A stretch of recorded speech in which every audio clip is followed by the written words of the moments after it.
Assalamualaikum warahmatullahi wabarakatuh. Nama saya Bintan Pramudita dari kelas 204, mata kuliah pengantar manajemen. Di sini saya akan menyampaikan motivasi dan komunikasi bisnis. Tujuan dari motivasi dan komunikasi PPT ini untuk mengetahui pentingnya motivasi terhadap kinerja seseorang dalam bisnis, untuk memahami peran komunikasi terhadap kinerja seseorang dalam berbisnis, untuk bisa lebih mengembangkan sistem informasi manajemen. Selanjutnya ada pengertian motivasi. Yang pertama ada pengertian motivasi. Dalam organisasi, motivasi mempunyai peran penting karena menyangkut langsung pada unsur manusia dalam organisasi. Motivasi yang tepat mampu memajukan dan mengembangkan organisasi. Unsur manusia dalam organisasi terdiri dari dua kelompok orang, yaitu orang yang memimpin atau manajemen dan orang yang dipimpin atau pegawai atau pekerja. Masalah motivasi dalam organisasi menjadi tanggung jawab manajemen untuk menciptakan, mengatur, dan melaksanakannya. Oleh karena itu, sesuai dengan sifat motivasi, yaitu bahwa ialah adalah rangsangan bagi motif perbuatan orang, maka manajemen harus menciptakan motivasi yang mampu menumbuhkan motif orang-orang sehingga mau berbuat sesuai dengan kehendak.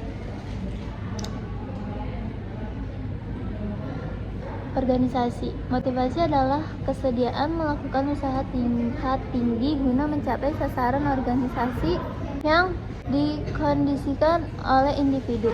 Motif merupakan ikhwal atau mengapanya perilaku. Motif timbul dan mempertahankan aktivitas serta menentukan arah umum perilaku seseorang. Menurut esensinya, motif atau kebutuhan ialah tenaga pendorong yang mendorong manusia untuk bertindak atau suatu tenaga di dalam diri manusia yang menyebabkan manusia bertindak. Selanjutnya kedua istilah motif dan kebutuhan untuk pengertian yang sama. Dalam kaitan ini, istilah kebutuhan seorangnya tidak dihubungkan dengan urgensi atau tantangan hasrat untuk mendapatkan sesuatu secara sederhana. Hal itu berarti sesuatu di dalam diri seseorang yang mendorong orang untuk melakukan aktivitas. Menurut arti katanya, motif atau motivation berarti memberi motif. Penimbulan motif atau hal yang menimbulkan dorongan atau keadaan yang menimbulkan dorongan. Motivasi dapat pula diartikan faktor yang mendorong orang untuk bertindak dengan cara tertentu. Sedangkan pengertian motivasi menurut beberapa para ahli manajemen sumber daya manusia yaitu sebagai berikut. Yang pertama ada Henry Shimamura. Motivasi menurutnya adalah sebuah fungsi dari pengharapan individu bahwa upaya tertentu akan menghasilkan tingkat kinerja yang pada gilirannya akan membuahkan imbalan atau hasil yang dikehendaki.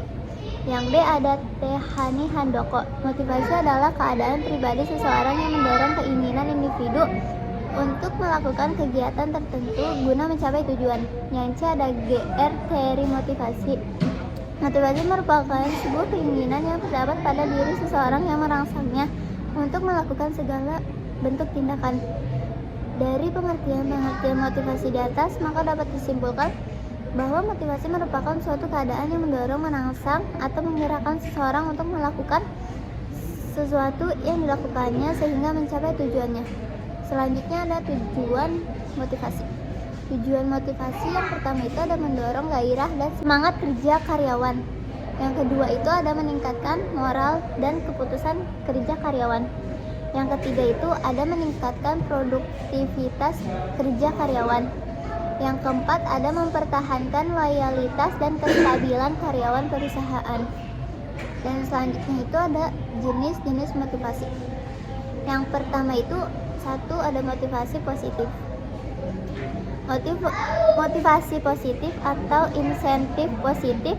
Motivasi positif adalah manajer memotivasi atau merangsang bawahan dengan memberikan hadiah atau reward kepada mereka yang berprestasi di atas prestasi standar. Yang kedua itu ada motivasi negatif. Motivasi negatif atau insentif negatif adalah manajer memotivasi bawahan dengan standar mereka akan mendapatkan hukuman. Dengan motivasi negatif ini, semangat bekerja bawahan dalam waktu pendek akan meningkat karena mereka takut dihukum, tetapi untuk jangka panjang dapat mengakibatkan kurang baik. Yang selanjutnya itu ada metode motivasi. Yang pertama itu ada metode langsung, direction motivation adalah motivasi material dan non material yang memberikan secara langsung kepada setiap individu karyawan untuk memenuhi kebutuhan serta kepuasannya, jadi sifatnya khusus seperti pujian, penghargaan, tunjangan, hari raya, bonus, dan bintang jasa. Yang B itu ada metode tidak langsung atau indirect motivation adalah motivasi yang diberikan hanya fasilitas yang mendukung serta menunjang gairah kerja atau kelancaran tugas sehingga para karyawan betah dan bersemangat melakukan pekerjaannya. Misalnya ruangan kerja yang nyaman, suasana pekerjaan yang serasi, dan sejenisnya. Yang selanjutnya itu ada pengertian komunikasi dan bisnis. Business communication is purpose interchange of ideas, opinion, information, instruction, and the like personally or impersonally by symbol or signal as to achieve the goals of the organization atau Rosenblatt 1982. Komunikasi bisnis adalah pertukaran gagasan, pendapat, informasi, instruksi yang memiliki tujuan tertentu yang disajikan secara personal atau impersonal melalui simbol-simbol atau sinyal-sinyal untuk mencapai tujuan organisasi. Dalam komunikasi bisnis terdapat 6 unsur pokok, yaitu yang pertama ada memiliki tujuan. Artinya, komunikasi bisnis harus memiliki tujuan yang telah ditetapkan sebelumnya, sejalan dengan tujuan organisasi. Yang B itu ada pertukaran. Dalam hal ini melibatkan paling tidak 2 orang atau lebih, yakni komunikator dan komunikan. Dan C itu ada gagasan, opini, informasi, instruksi, merupakan isi dari pesan yang bentuknya beragam bergantung tujuan, situasi, dan kondisinya. Yang D, menggunakan saluran personal atau impersonal yang mungkin bersifat tatap muka, menggunakan media tertentu atau melalui media yang menjangkau jutaan orang secara bersamaan. Yang E, menggunakan simbol atau sinyal yang merupakan alat atau metode yang dapat dimengerti atau dipahami oleh penerima untuk menyampaikan atau mempertukarkan pesan. Selanjutnya ada tujuan komunikasi bisnis. Tujuan komunikasi bisnis secara umum adalah memberi informasi, mempersuasai, serta melakukan kolaborasi. Dan selanjutnya ada karakteristik komunikasi bisnis. Karakteristik komunikasi bisnis adalah sebagai berikut. Yang pertama itu komunikasi bisnis berorientasi pada tujuan tertentu, pada umumnya tujuan praktis yang cenderung persuasif dalam upaya untuk mencapai keuntungan. Yang B itu ada keberhasilan komunikasi bisnis merupakan tanggung jawab komunikator, sementara khalayak ditempatkan sebagai beneficiaries. Yang C, pesan-pesan bisnis mencerminkan siapa komunikator dan organisasinya atau perusahaan, serta bagaimana komunikator dapat memberikan pelayanan dan manfaat bagi khalayak. Mengingat hal-hal tersebut di atas, maka upaya membangun citra atau image building menjadi hal yang sangat penting dalam komunikasi bisnis. Citra yang ingin dibangun harus ditunjukkan dalam tindakan bisnis dan harus dikomunikasikan agar masyarakat memahami. Yang selanjutnya itu ada unsur-unsur komunikasi bisnis. Unsur komunikasi bisnis akan berjalan dengan baik jika terdapat unsur-unsur sebagai berikut. Yang pertama itu ada tujuan komunikasi. Tujuan komunikasi, dalam melakukan komunikasi tentu saja harus ada tujuan yang disampaikan. Yang B itu ada pertukaran pikiran. Yang C itu ada informasi, gagasan, opini, atau instruksi yang merupakan isi pesan.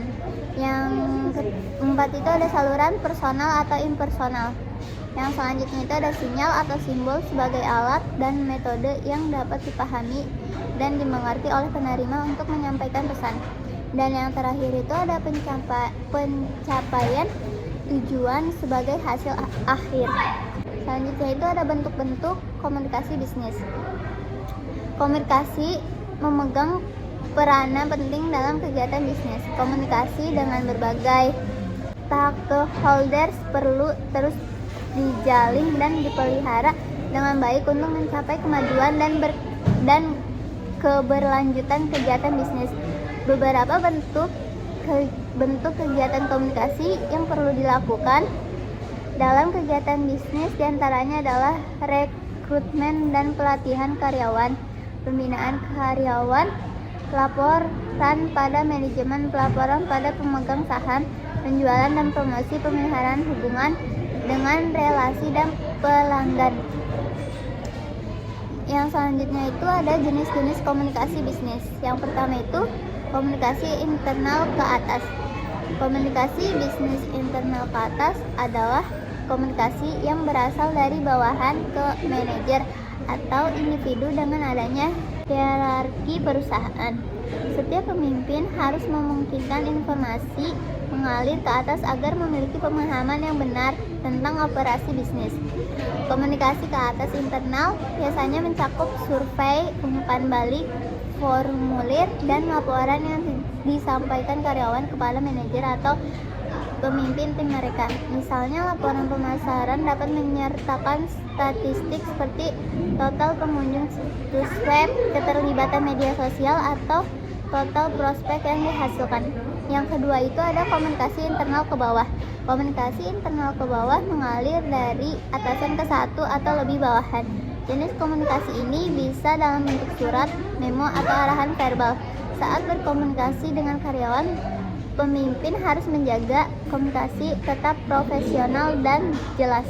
Contoh dari jenis komunikasi ini dapat mencakup memo tentang prosedur operasi perusahaan baru seperti persyaratan keselamatan dan peraturan baru. Yang ketiga itu ada komunikasi bisnis internal lateral, yaitu komunikasi internal lateral terjadi di antara karyawan di tempat kerja. Saat ini ada banyak cara karyawan dapat berkomunikasi, yaitu contohnya chatting, pesan, dan email. Jenis komunikasi ini dapat berada di dalam atau di antara departemen dan itu terjadi lebih teratur daripada jenis komunikasi lainnya. Selain itu, seringnya komunikasi di antara karyawan memainkan peran penting untuk keterlibatan dan produktivitas karyawan. Yang keempat itu ada komunikasi bisnis eksternal. Komunikasi bisnis eksternal adalah setiap komunikasi yang terjadi dengan pihak luar seperti pelanggan, prospek, vendor, atau mitra. Tidak seperti jenis komunikasi internal. Komunikasi eksternal terjadi secara kurang teratur. Jadi kesimpulan dari materi tentang motivasi dan komunikasi bisnis di atas, maka dapat disimpulkan bahwa motivasi merupakan suatu keadaan yang mendorong, merangsang, atau menggerakkan seseorang untuk melakukan sesuatu yang dilakukannya sehingga mencapai tujuannya. Sedangkan komunikasi bisnis adalah pertukaran gagasan, pendapat, informasi, instruksi yang memiliki tujuan tertentu yang disajikan secara personal atau impersonal melalui simbol-simbol atau sinyal-sinyal untuk mencapai organisasi dalam komunikasi bisnis. Cukup sekian dari saya, kurang lebihnya mohon maaf. Wassalamualaikum warahmatullahi wabarakatuh.